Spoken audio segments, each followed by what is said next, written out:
Okay, so I have a lot of coffee canisters, and so I'm going to show you what I'm going to use mine for in a few easy steps.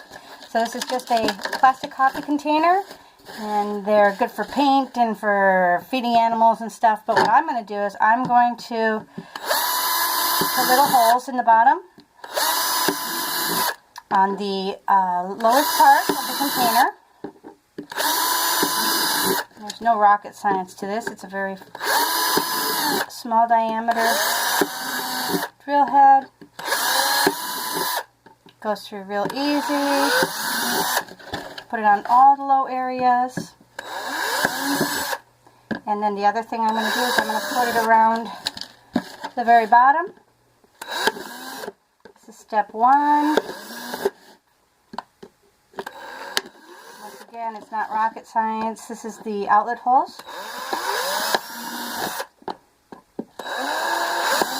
Don't have to have more than one line around here though for most situations.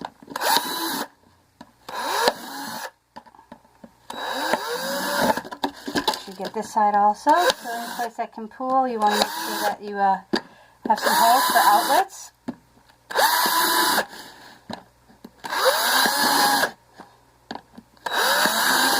And we want one vent hole right in the very top, right here.